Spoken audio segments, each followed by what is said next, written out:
Hamilton Arts Council serves arts communities within the Greater Hamilton area and the traditional territories upon which it sits, including Ancaster, Dundas, Flamborough, Glanbrook, Hamilton, Stony Creek, Waterdown, and Six Nations of the Grand River. We acknowledge that this area is situated upon the traditional territories of the Erie, Neutral, Huron-Wendat, Haudenosaunee, and Mississaugas. The land is covered by the Dish with One Spoon Wampum Belt Covenant, which was an agreement between the Haudenosaunee and Anishinaabeg to share and care for the resources around the Great Lakes. Hamilton continues to be home to many Indigenous people from across Turtle Island, North America, and we recognize that we must do more to learn more about the rich history of this land so that we can better understand our roles as residents, neighbors, partners, and caretakers. So at this point, I'm going to turn the session over to our presenter, Suzanne Zandbergen. Suzanne is the founder of The Generator, a social media marketing agency for business and nonprofits. Suzanne has also been working with Hamilton Arts Council over the last year, supporting us with the Artie Crowd project, as well as various other projects. So we're very grateful to have Suzanne join us today. Over to you, Suzanne. Thanks so much, David, and thanks everyone for attending. And as Megan mentioned, please do ask questions throughout on the chat. I really enjoy it being more interactive, so I don't feel like you're interrupting. If you have a question that you want to ask, just go right ahead. So we're going to get started here talking about social media as a tool for artists. And just a little bit about The Generator. Started in 2014, and some of the arts specific clients that we've worked with in Hamilton. And just a bit about the Hamilton Fempreneurs, which is a group on Facebook that I started with a couple of other women. Actually has over 6,200 members now. If you're not on that group, please do join. We just share a lot of information and experience with each other. So a little plug for Hamilton Fempreneurs on Facebook. So today we're going to cover a few different things. The beginning of the presentation here is a refresher for everybody on how to create really great content, the best social media platforms to use. And then we're going to get into creating paid ads on Facebook and Instagram specifically. But the first part of the presentation is really important because in order to create paid ads, you want to have really great content that you're paying for people to see. So let's get into that first. So the secret really to great engagement on social media is just making connections, which it seems really simple. And it's really just how life works. I mean, if you think about like the election that just happened, who do you vote for? It's who you feel like you've made a connection with, how they engaged with the community and what resonated with you. Even down to you go to a party, how do you make connections with certain people in the room? And it's all about just how you are relating to people, and social media is no different. And that's really just the secret to it. And it's just how life works. There's 4 different ways, and these are not the only 4, and there's no one right way, but these are 4 different ways that you can make connections on social media. And it's nice to think of it in different compartments like this, because it helps when you're creating a post to think, how might this fit into making a connection? Because it's really easy to make posts that are not very connection friendly. They're more coming from what you need out of that post rather than what how to make a connection with somebody in your audience. So we're going to talk about emotional connections, using humor, teaching, storytelling, and see which one works best for you. Could be a combination, it could be whatever, we'll see. So let's first talk about emotional connections. Sharing a personal experience and how it's helped your creative process is a really great way to use that emotional connection with somebody. You really want to let people into your life on social media, and it can be a controlled way, but if you do that, you will make better connections and grow your followers and all of that. You know, you can share what you love, be vulnerable. I have a couple of examples here. So Jason McGibbon posted this pencil sketch. You know, he talks about how maybe he's not the best sketcher, but he's putting it out there. And you know, it's a safe place to start, and you know, looking for some feedback. And you know, it's a vulnerable thing to put out there, but you know, then people realize what you're doing, and they feel more connected to you because you're willing to do that. Here's one from Tom Wilson. Tom Wilson's really great with doing that, really showing little parts of his life, you know, his grandchildren, that kind of thing, rather than just showing, you know, here I am at an interview for TVO. He's showing the focal point of the picture being his grandsons there with him. So, you know, it kind of tugs at the emotional heartstrings of people. Let's move on to humor. Humor is a really good one too. And it's one of the big ones that people will, on surveys, will say why they're on social media. It's because they like to laugh at something. So if that's something that you can do, if your brand's playful and fun, it can be a great way to show your personality and make that connection. So here's a couple of examples. It's okay, it's art, kind of has this brand theme going throughout, different posts about, you know, jokes, sort of puns. And then we've got here Devin Bateson, who's a comedian and an artist. And, you know, rather than just showing this gallery that he's got going, he poses funny in it and, you know, kind of makes a little fun of himself. So I think that really just adds to the post, and you feel a little bit more connected when somebody is willing to be a little vulnerable like that and poke some fun at themselves. And we'll move on to teaching. So teaching is a great one because it can really show your expertise. You're sharing with people. People love that. They'll follow you just because they want to keep seeing your content. But it builds trust. They see you as an expertise in your field. And for some people, it's a really easy one to do because it's like part of your daily routine. These are the things you do, like this example here. Let's do a lighting setup. This is Edie Bruins on Instagram, and she does these little videos showing behind the scenes of her photography business and how she does different things. And it's really interesting to people who have an interest in photography, even just, you know, personally. And it's just little teaching moments can be extremely engaging. Now, storytelling is one that kind of weaves throughout all of these different sort of functions of posting, but you want to specifically, you know, tell a story in your post that draws people in. So you can show behind the scenes of your process.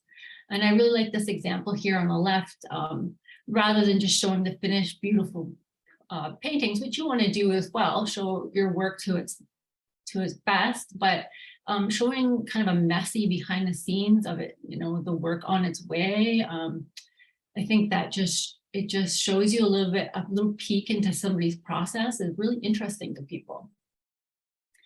Share news about what you're working on. Instagram Reels and videos are a really great way to tell stories if you would rather show than tell. There's an example here, which is actually a video. I don't have the video playing, but it's a backstory. It gives a little bit about the piece, and it's kind of like the example on the left too. It's behind the scenes and talks about how the piece was first created. So it's very interesting to watch an artist process.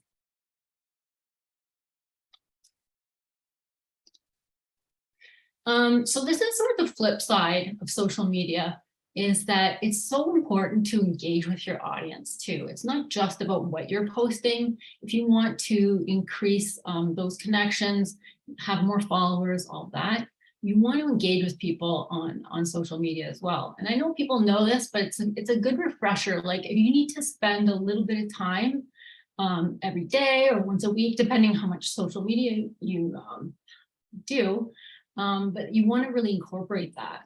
And, be yourself, share your experiences, have conversations with people like you would in real life. And have genuine interest in what other people are doing in your comments. Be kind and positive. That's a big one. There's absolutely nothing to be gained about being critical and that kind of thing in public like that. And this is, other than creating really great content, this is the other way to really increase your followers, if that's of interest to you, to increase followers.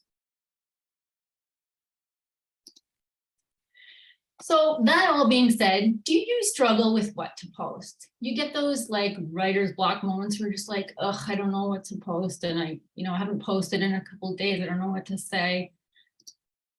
You can really inspire yourself by looking at your own stats. So this is an Instagram screenshot here. So you can look at your stats on Instagram, or you can do it on Facebook, Twitter, whatever, but look at your past stories and posts, reels, whatever, and look at what has been your top performers in the past. And then, create a strategy based on what has already really worked well for you. Do more of that. And then you just keep tweaking as you go, look at your stats quite often. And it's something that's there to look at any time. And I know I sometimes just forget to look at it, but it's really actually quite helpful in thinking what you can post about for the next month, couple of months, based on what has worked in the past. So you can see, you can sort by post interactions, you could do by reach, whatever, in a certain time period. This last year on this screenshot. Post interactions are probably the most important metric to look at. Reach is interesting, but you want to see what people really interacted with. What did they comment a lot on? What did they click a lot on? That's more important than just purely looking how many people were reached with a post. Oh, sorry, Suzanne, just to interrupt, we have a question in the chat. For sure. How important is the frequency of posting? Should we be looking at creating a schedule, i.e. posting something funny on a Friday? So yes, I mean, it is really important to be consistently posting something. Now, I wouldn't say that there is like you have to post this many times per day or whatever. It really has to do with what can you actually legitimately do in your life and know that you're going to follow through on that, and it's like feasible. So if for you, posting once a week is all you can manage, but you can consistently do it, then that's the amount of posts you should be doing. If you can post every other day, then do that, but be consistent with it, and it makes it just easier for you to stay on a schedule. And like you don't want to get stuck on a schedule either where you're posting stuff just for the sake of posting.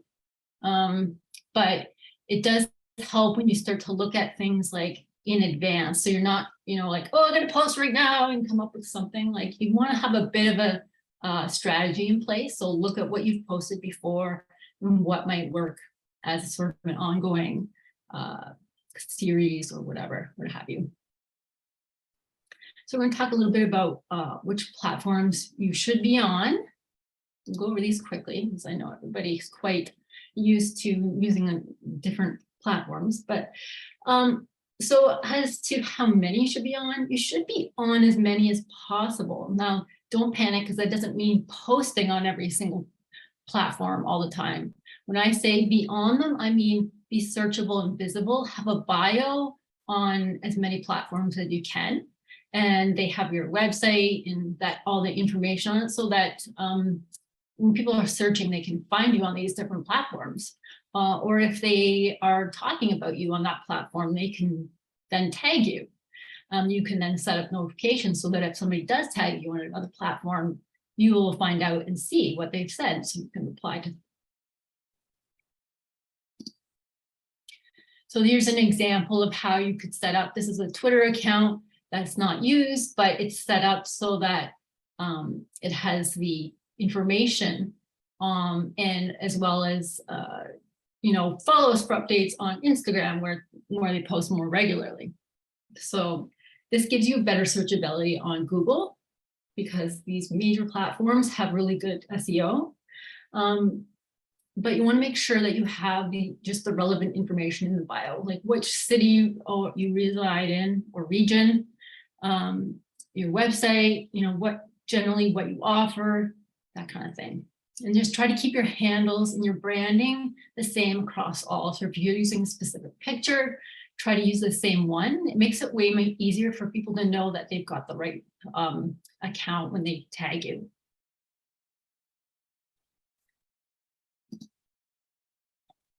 This is one I get asked a lot, so I threw this in here, but if you should use a personal or a business account. So on Facebook, it's really good to use your personal and your business account kind of in tandem so that you share your business posts to your personal page. It just really helps you increase your reach, and you're reaching all the people who really want to support you, and then they can then see what you're up to and support you by sharing what you're doing. On Instagram, you want to make sure your account is set up as a business account, specifically because it gives you access to analytics. And I would very much advise that you set up separate accounts for business and personal if you don't want to mix the two, especially on Instagram. If you want to post personal stuff, set up a personal account and then your business account. But you really want to think about that in advance, define what you're going to use each one for, and then just really stick to that. So one of the reasons why I really say to use a personal account with your business account is because you don't own your followers on social media, and social media platforms have been known to do this. They just change the rules without warning about who you can reach with your posts. Even if they've liked your page, that doesn't mean they're going to see what you're posting. So using both your personal and business accounts together can help you reach people who are really interested in what you're doing organically. So which platforms should you spend your time on? Really, it's the one that you enjoy the most. It should not feel like a chore. And if it does, then that might not be the platform for you. Just maybe it should be a different platform that you find a little easier to work with or enjoy more. Suzanne, I might interrupt here. Sorry for just another question. It was related to your previous slide, so I hope it already answered, but they were asking if there was a big difference between professional and normal accounts. So just assuming, meaning personal accounts.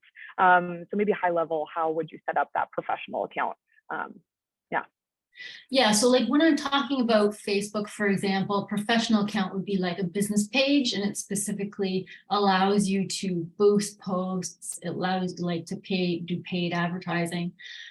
It allows you to see all your analytics, how many people have clicked on this post, how many people have been reached with it. If you're only using a personal account, you don't get to see any of that, which, when you're starting out, maybe seems okay, but as you grow, you really need to know that information. So it's worth setting up that business page and then sharing those posts from your business page. When you're first starting, you just don't have a lot of followers and you don't want to spend a lot of money. You can then share it to your personal page. So you're getting the best of both worlds. On Instagram, it's not much difference between a personal account and a business account. Like they look the same, but again, you get access to those analytics and you're able to do paid advertising. So let's talk a little bit about Instagram. It's the one that if you're in any kind of visual arts, dance, theater, making items, it's the one to be on for sure. You do need to have that higher quality of photo or video for the platform. By that, I don't mean that sort of perfection, curated perfection that a lot of times people talk about. That actually is becoming less and less popular. You want to have photos by high quality. I mean that they're in focus, the lighting is good, you didn't take it in the dark, that kind of thing. So, but you want that realness and you want the beauty sort of in tandem. You want to experiment with reels, stories, video posts, multiple photo posts, monitor them to see which one gives you the best results. Spend as much time looking at your audience's posts, as I mentioned before, engaging with them. That's really the best way to grow your followers. Facebook is a great platform to reach a wide age range and specifically reach particular regions. Video is really great on Facebook for reach. And you have to think about Facebook for Business as essentially the pay-to-play platform for business pages at this point. You don't get a lot of organic anything out of Facebook anymore, but it is a very low-cost way to advertise. So, you know, don't discount it if you think, oh, nobody's on Facebook anymore. You'll see in a further slide ahead that it's actually not true. And are Facebook ads or boosting posts worth it? And absolutely yes. And we'll get more into that later in the presentation as well. This is just an example here of the Hamilton Winter Solstice Festival. It was a little campaign that I worked on with the team there. The festival had run for a year or two, and it was very, very small, just a handful of people. And then we did a Facebook campaign, spent like maybe $50 on it. And we ended up like with hundreds of people attending, got into the Spectator, you know, it was, that was just a really good example of Facebook ad campaign that worked really well. Twitter. So Twitter is a great platform to make connections with people you don't know. You can really have conversations and meet new people. You know, quality of images and videos are less important on Twitter, which is kind of nice. It's very in the moment. And you can really share your expertise and develop your personal brand on Twitter. Jumping in here. Yeah. Oh, sorry. Okay. This is related to Twitter. So we have an individual looking to block and remove followers from Twitter, looking for advice about what to do if you are hacked. Hacked specifically on Twitter? I'll just give them a moment to respond in the chat. Yeah, that is definitely not a fun thing if you've been hacked. Facebook hacked. Sorry about that. Facebook hacked. Okay. So like luckily with Facebook, there's ways to report it, and it does get resolved generally pretty quickly on Facebook. You want to get your friends as well, to anybody who's received like a message or something from the fake you, or to also report it. The more people report it, the quicker it gets resolved.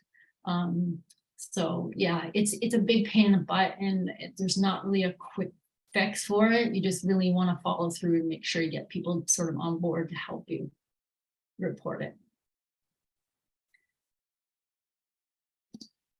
Okay, and LinkedIn. LinkedIn doesn't have a huge penetration in Canada. I think it's like 25% or something, but it's a really good platform if you want to reach business to business. And it is another one that you should be on just statically. Make sure your information is up to date. This example here on the right, Collective Arts had done this big mural, and there's their artists they're showing with the work, but they have not tagged this artist on LinkedIn, which is, I think, a little bit of a lost opportunity for that artist. If he was tagged, then people could click on it, you know, get in touch and stuff immediately, instead of having to now kind of Google and figure out who this person is. So yeah, just make sure that you're on LinkedIn and that it's up to date. Then we have TikTok, Snapchat, other platforms. Here's just a quick snapshot of the users this is specifically in Canada. So you can see Facebook, by far the most users in Canada. YouTube's huge, Instagram growing, and TikTok, you know, 31%, but it's growing super fast as well. Especially it has that younger audience, but the older audiences are growing on it as well. And then Twitter 30, and then LinkedIn is 25. So you can see there's all the different platforms. you just want to know your audience, and before you really invest a lot of time and money into any particular platform, make sure that you're reaching the people that you want to reach. That's super important. So let's get into paid marketing on social media. So I've got a lot of copy and text on all these slides. And the reason for that is because I want to be able to just give people this link if you want. I know you can also look at the recording, but if anyone specifically wants these slides because they have a lot of information on them, anybody can have that link. I'm happy to share that. So Facebook and Instagram paid boosting and ads are really effective and low cost. Like $5 is plenty to try out an ad on them. And you can really keep track of how they're performing. Like, what's your cost per click? That's a big metric that I look at all the time. You want your cost to be very low per click. And then you can see which posts have done the best for you. And then again, helps you make decisions in the future of what kind of things you're going to pay for. You can use these paid posts to drive traffic to your website, sell tickets, get signups. You want them to be, when you're paying for something, you want it to be a very measurable action. You don't want to use paid posts to gain followers. That's not a good investment on social media. As I mentioned before, you really don't own your followers. You don't own your followers on social media. So if you're paying to try to get followers, then you're going to pay again to reach those same followers later anyway. So it makes more sense to just pay to reach people that you want to reach the goals that you're trying to achieve. And just side note, don't use any third-party apps that help you gain or track followers on Instagram. Your account will just be deactivated and it's really hard to get it activated again. So don't try to take shortcuts to get followers. It's just not worth it ever. Twitter has promoted tweets as well, so you can do paid advertising on Twitter. It's not that effective that I found. LinkedIn is very effective for doing paid advertising, but it's very, very expensive compared to Facebook and Instagram. Quick question on this slide. You mentioned cost per click. Yes. What is cost per click and how is it determined? So I'll show you a little bit more in the next slides, but basically a click on a post is one that takes you out of Facebook or Instagram into your website or to your Eventbrite page or something. And those are good because you stop people from scrolling and forgetting about your post, and you get them to go to where you want them to go and really spend some time on what you're trying to get people to do. So the cost for that action, clicking away and going to your website or wherever, is the cost per click that I like to track. You want to pay as little as possible for that, because then you get more people clicking for less money. So let's get into the Ads Manager tool. And this is on Facebook. So the great thing about using the Ads Manager tool on Facebook is that you are basically getting a post that's going to be shown on both Facebook and Instagram all at once using this one tool. There is these little buttons here on the right, bottom right, you can see it says boost post. Don't use that button. It's like sort of an express version of boosting a post or creating an ad. And it takes away a lot of the finer tuning, and it gets you to spend quite a bit more money for the value is just not as good. So take the time to use this Ads Manager tool, and it's definitely worth your while. So all of these slides have all the screenshots and everything. So if you want to look at this later, you can kind of follow along because there's some steps involved here. So number one, right on your homepage of Facebook is your Ads Manager button that you would want to go to. And if you've never used it before, you will have to set up an ad account, which adds your credit card and your information. And so you want to set that up, and it's connected to your business page, and you can control who has access to it if you want anybody else, you know, if you have staff or whatever, have access to it. So you do that first. You just, here's the URL to business.facebook.com/settings/people will bring you to the page, and then you just click the add button in the top right there, and you can add all your information. It's pretty simple. Once you do that, then you're ready to use the Ads Manager tool.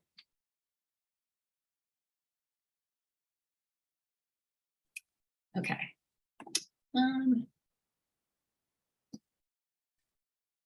That over. So you can see the button there at the top, create campaign, and that gets you started on the steps to creating your first ad. So the first thing you want to do is choose your objective. So what do you want out of this Facebook, Instagram ad? Do you want to reach a whole pile of people, just have people see it? I would strongly recommend traffic. I use traffic almost exclusively because it's what gets people to click, go to your website, go to your Eventbrite page. Basically, it gets people out of that scrolling, and just forgetting about what they just saw. So traffic is the one I use. You can also use engagement. That would get more people to click like or put comments, that kind of thing. And then there's some more specific ones like app installs if you're selling an app. Video views, if you have a video and you want people to watch your video to the end, you can use video views.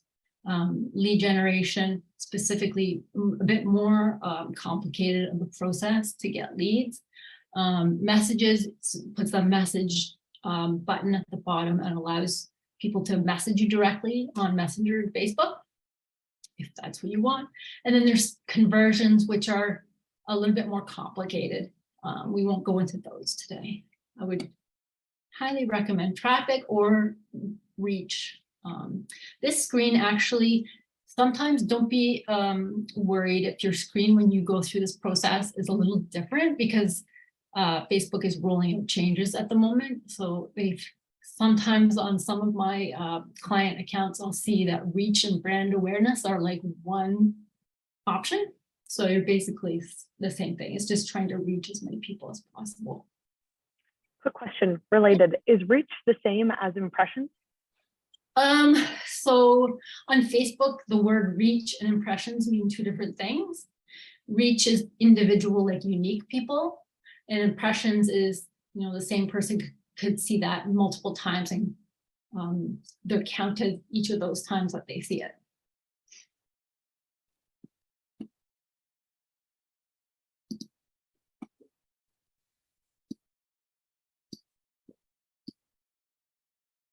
Okay. So step one, when you're going through your ad campaign creation, this is the first screen you'll get. And you want to put in a campaign name that's very specific to what you're doing, because once you start doing this a lot, it helps to be able to look back and see, oh yeah, that was that specific promotion. So you don't have to like click into it and like try to remember what it was for. Taking the time to put a good campaign name. The next one below that, special ad categories. You're only going to use that if it's something that is specific to credit, which would be like a mortgage broker or anything in the financial industry. Employment is if you're hiring. So if you're doing a hiring post, you need to click that employment button. Otherwise, your ad will get rejected. Housing, real estate or anything.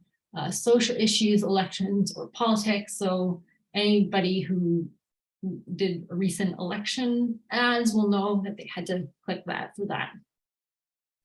And then the rest of them you can leave as is. A/B testing and all that. Like that's if you really want to get into more complicated testing of your different kinds of posts and seeing which works best. And then we're going to go into step two. So again, you're going to have your name of your campaign. You have to put it in there again at the top. And then traffic You want to choose website at this point if you want to have people go to your website or a website. There are some different options. Again, here, if you want people to call you, you can do that. You can do WhatsApp, you can do Messenger. Website is the one I most often use. And then you'll scroll down and you'll see budget and schedule. So you can do either a daily budget or you can do a lifetime budget.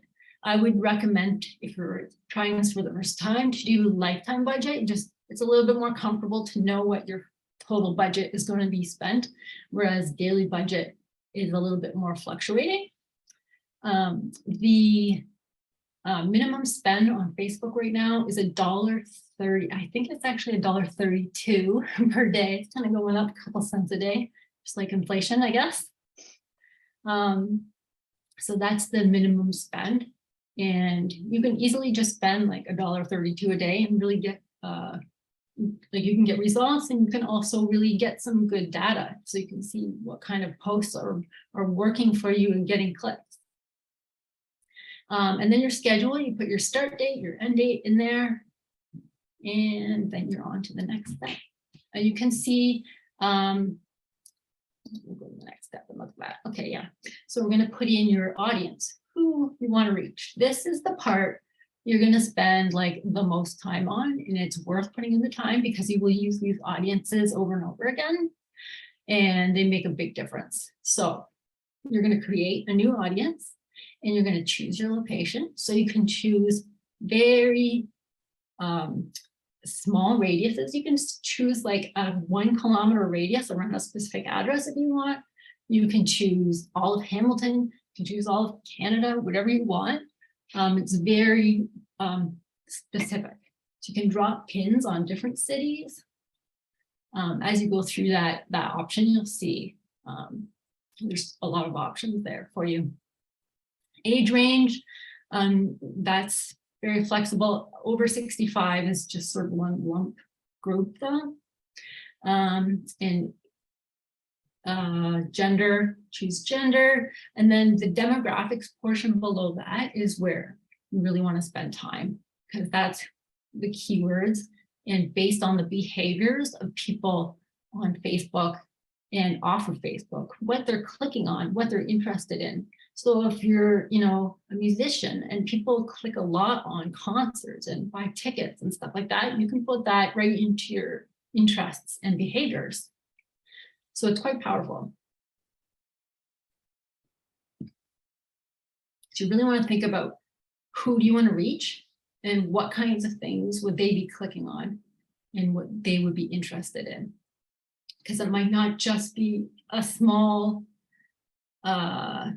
keyword. It could be, you could expand it based on other things they might be interested in or tend to be interested in. And then you want to click the button, save this audience, and you give it a name, and then you can use it the next time you come on here, the audience will be saved. So you don't have to spend the time, again, creating that audience. You want to create different audiences depending on what you're doing too. You might have different objectives that you want to reach.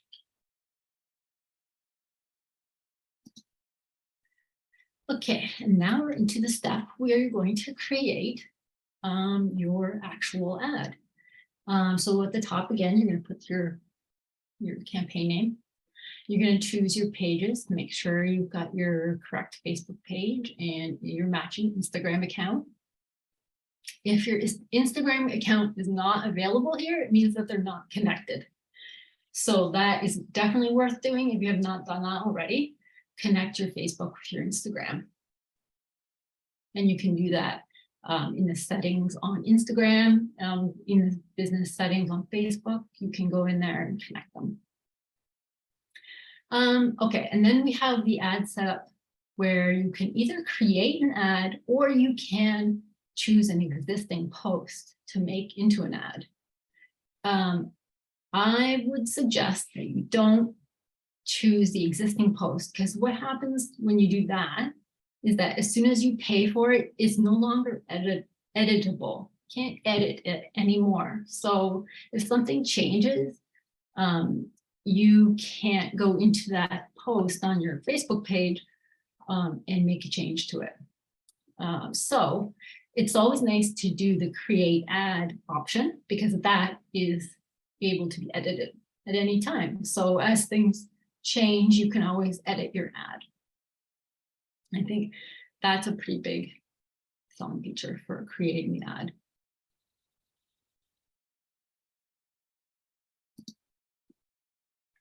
Okay, so here's an example of an ad on the right here, and how it corresponds to the different fields on the right, or on the left, sorry. So you've got your headline here. I put join the arty crowd, and then you can see where it pops up in this gray area at the bottom of the ad, join the arty crowd. That headline is like so important for the success of your ad. Like, spend some time thinking about what that's going to say. It should be like an action kind of thing. It should be from your audience's point of view. So it's an action word. You know, you don't want to use words like we are offering this, or, you know, anything like that. That's from your perspective. You want it to be from your audience's perspective. And then this button beside it that says learn more, that's your call to action. You can change that. There are some different options.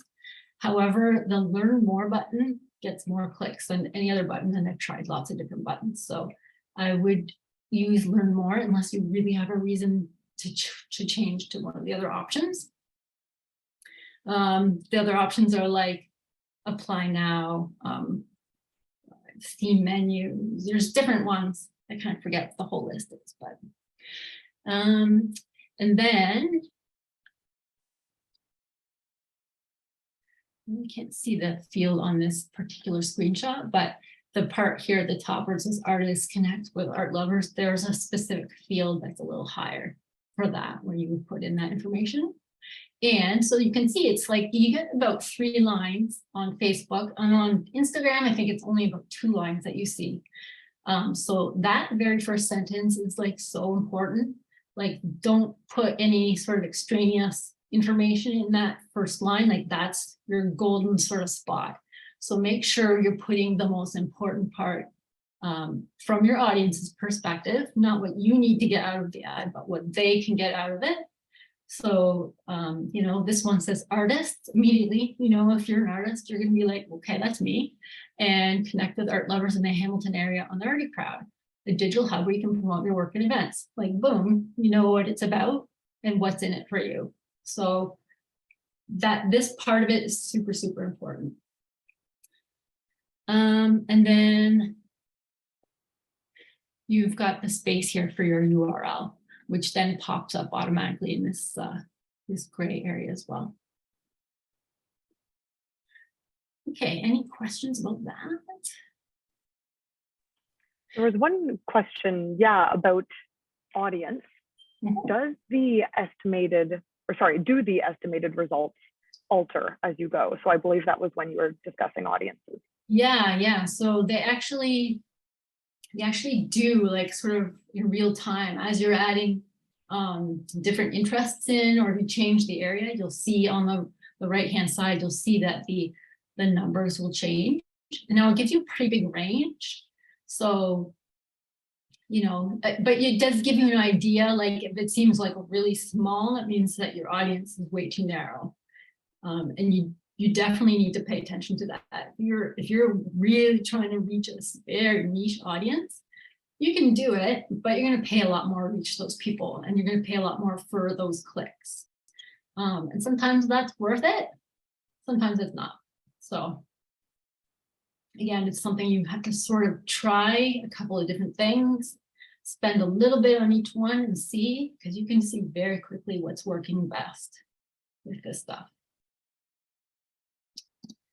All right, and that is the end of the presentation. So if anybody has questions specifically about anything that we talked about today, now is the time. As I mentioned, I'm happy to share the link to the slides, because they have a lot of information on them. I'll start us off with a question. Oh, David, we can go to you with your hand up. Okay, no, we don't have to fight with who asked the question, but you're welcome to jump in. Actually, I was going to ask, you had talked about the different options on Instagrams on Instagram and the different types of posts. And I know I'd like to talk about the ads, but I wonder if you could sort of summarize the benefit to using Instagram stories versus posts that sit on your timeline and what your experience has been with those. Yeah. So it's almost like Instagram has transformed into two different audiences. It's like people who only watch stories and people who only look at feed posts.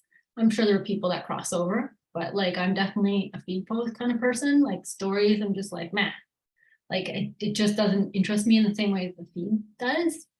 And then I've talked to people who are like, oh, I only look at the stories. So it's good to definitely try to do a bit of both.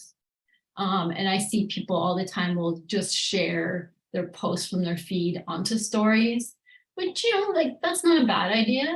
It's nice when you can create a story specifically for stories, but if you can, you just want to share to stories, I think it's a valuable thing to do because you are reaching pretty much a totally different audience.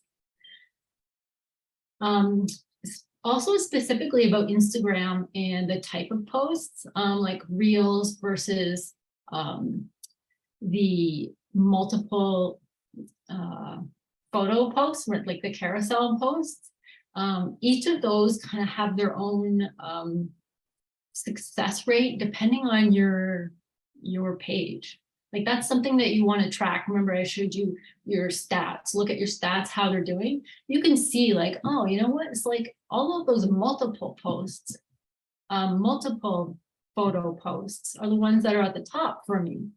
Like those are the things you want to pay attention to. Like, oh, like my reels don't seem to be doing that well compared to my photos. All of those things you want to take into account and do more of the things that are working.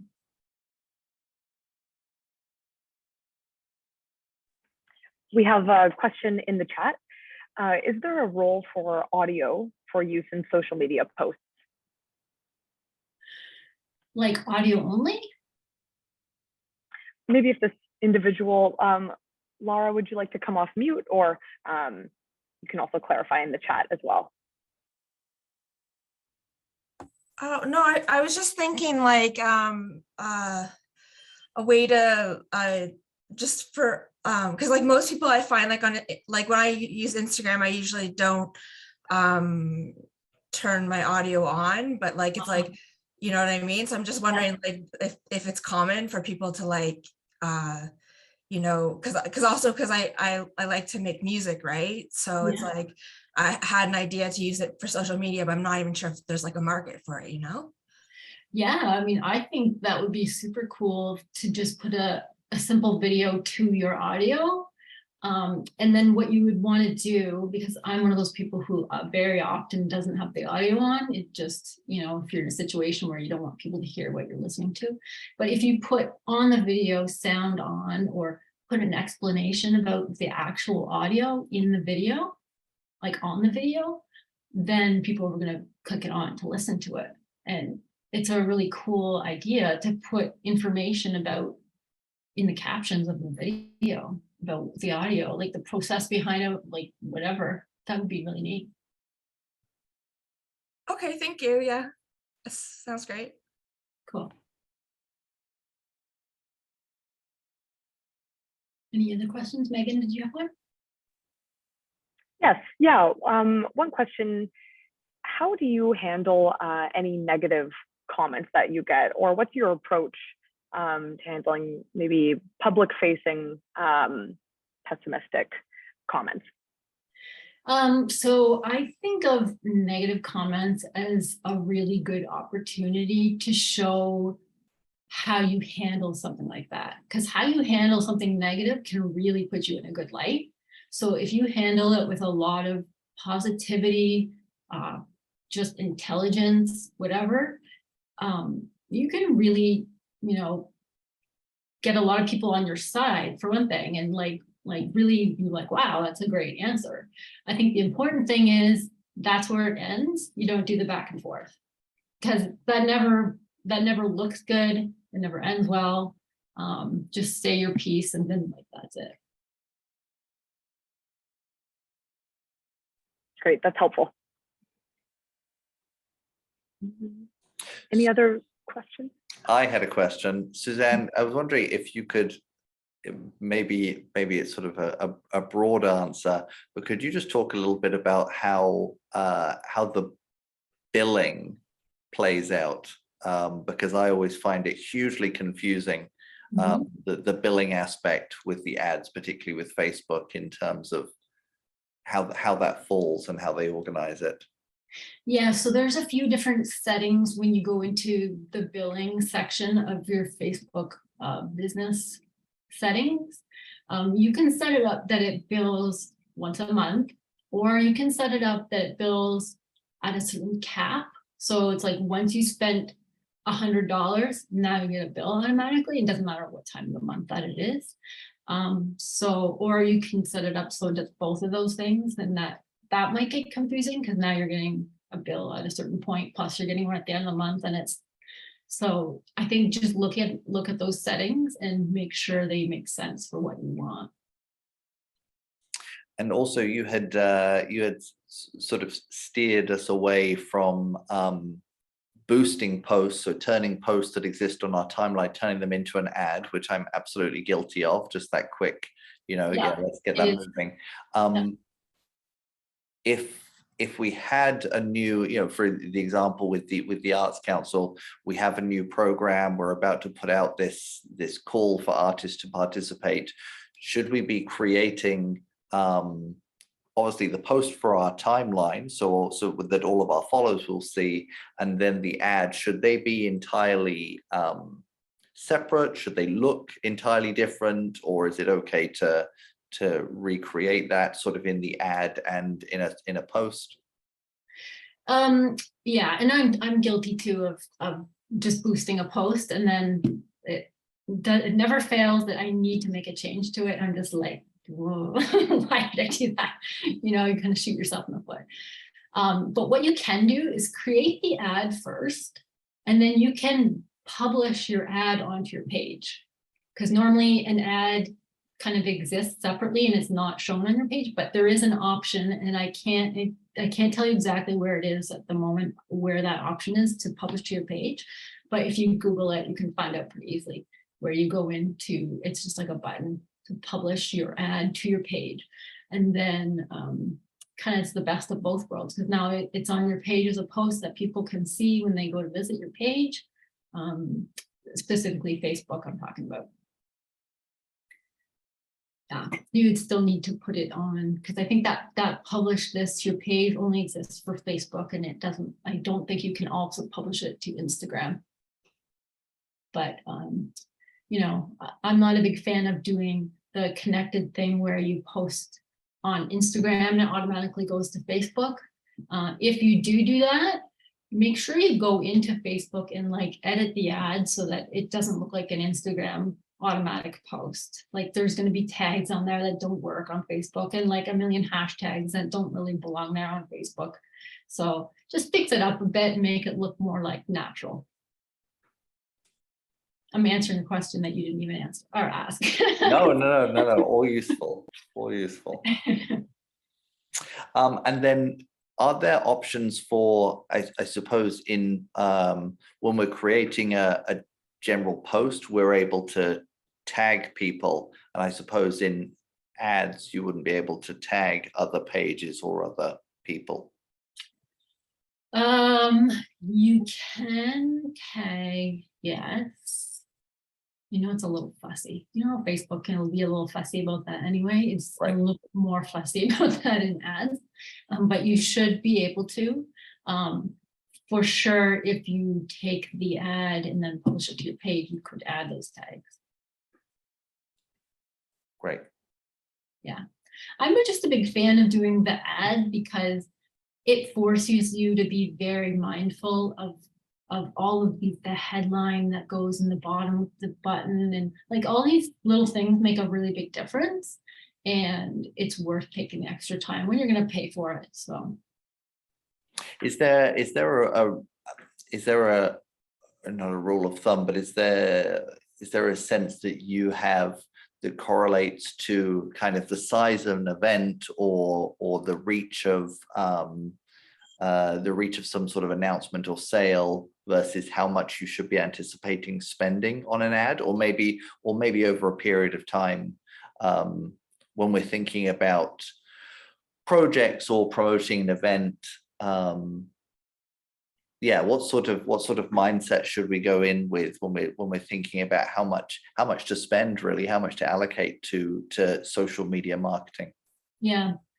So I think the most important thing is that you're tracking not only like clicks and cost per click and all that kind of stuff. You're also tracking at the same time like your actual real world results. So I had 100 clicks to this event, right? But then, you know, this 50 people bought tickets. So you know that you need at least 100 clicks to get that kind of result. And this kind of data over time gives you way better decision-making abilities on what you should be spending. That's why I'm saying in this presentation, you know, start small, because that's where you begin measuring. And it's pretty easy to then make more decisions on spending a bit more and feeling more comfortable about spending more. But yeah, there's no like magical number. It really has to do with your budgets and all that kind of thing. Oh, we received a question off of Facebook, actually. And so, Suzanne, you provided considerations that go into the decision-making for buying Facebook ads, such as audience, objective, and more. And just a reminder to everybody, this video recording will be available to you. It'll be emailed to you after. So if you missed any, go back in the video. But could you provide intel on Facebook ads, including, do you have any main differences between options on buying ads? Is there anything that you look at specifically when buying an ad and it makes you choose one option over another? I hope like that. The reach versus like traffic objectives, for example?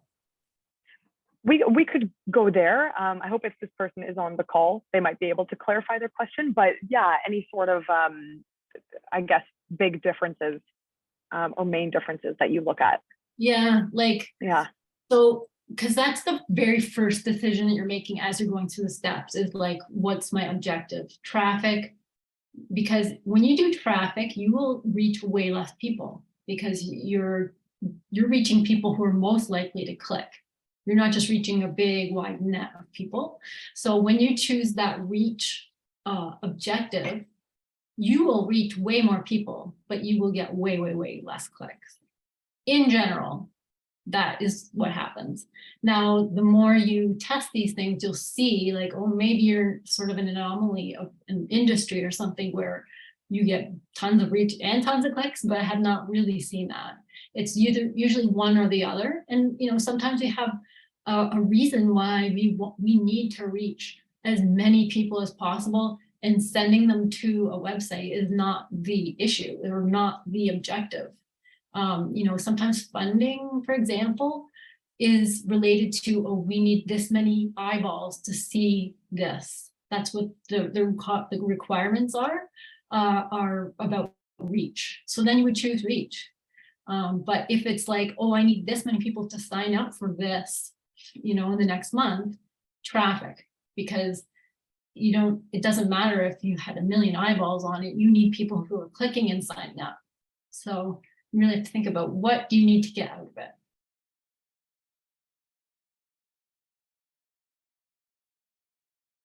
David, you're on mute. Someone had to be that guy. There's a question that's more related to posts. Are there good ways to pre-schedule posts, especially on Instagram? The person says, I've seen that you can draft them up, but I'm wondering if there's a way to get them timed to post automatically. Yes. So finally, after many years, because I've been doing this for many years, you can now on Facebook, the Facebook business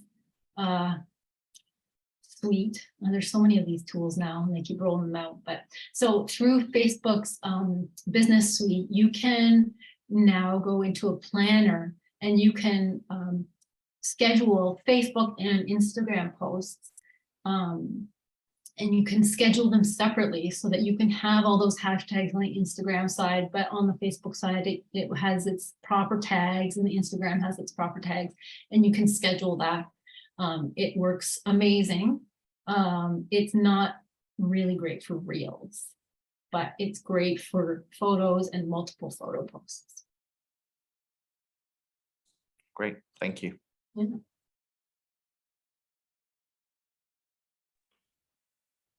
Okay, just give a few more seconds if anyone has any other questions, or feel free to use the raise hand function and come off mute. This has been really helpful though, Suzanne. We've been throwing a lot of questions at you, so really, really helpful. Lots of notes.